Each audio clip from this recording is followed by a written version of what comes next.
Tidak dicantumkannya TAP MPRS tentang pelarangan PKI sebagai konsider rancangan undang-undang haluan ideologi Pancasila dipertanyakan oleh banyak pihak. Apakah hal ini adalah bagian dari upaya menghidupkan kembali ajaran komunisme?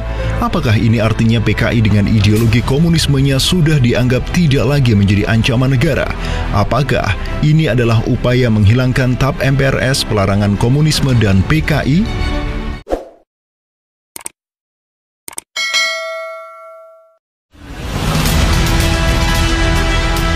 Rancangan undang-undang haluan ideologi Pancasila mengancam bangsa?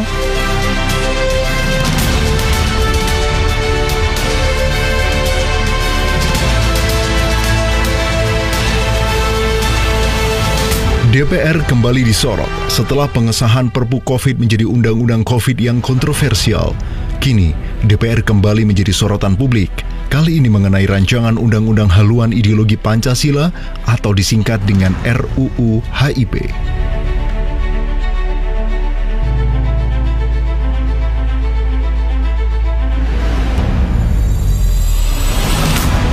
Tidak dicantumkannya TAP MPRS tentang pelarangan PKI sebagai konsider rancangan undang-undang haluan ideologi Pancasila dipertanyakan oleh banyak pihak.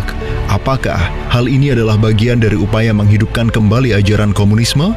Apakah ini artinya PKI dengan ideologi komunismenya sudah dianggap tidak lagi menjadi ancaman negara? Apakah ini adalah upaya menghilangkan TAP MPRS, pelarangan komunisme dan PKI? Jika memang seperti itu, tentu hal ini sungguh melukai rakyat Indonesia, khususnya umat Islam. Karena umat Islam berkali-kali dijadikan korban dari kebengisan kaum komunis di Indonesia.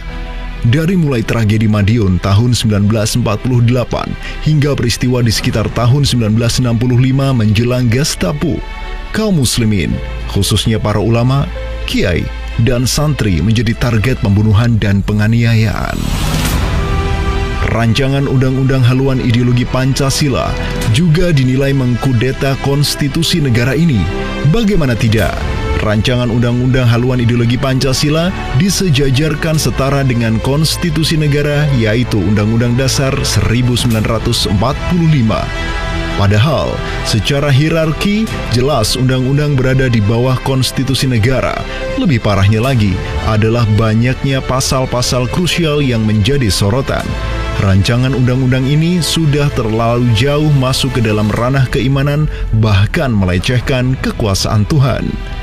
Bagaimana mungkin di antara ciri manusia Pancasila yang beriman dan bertakwa adalah harus menurut dasar kemanusiaan yang adil dan beradab? Jadi, ukuran keimanan dan ketakwaan harus didasarkan pada otoritas dan standar pendapat manusia. Hal ini termaktub di dalam rancangan undang-undang pasal 12 ayat 3. Konsepsi ketuhanan yang berdasar kemanusiaan ini sama artinya kekuasaan Tuhan yang Maha Esa didegradasikan ke tingkat ukuran kemanusiaan. Hal ini adalah ancaman serius atas otoritas hukum Tuhan.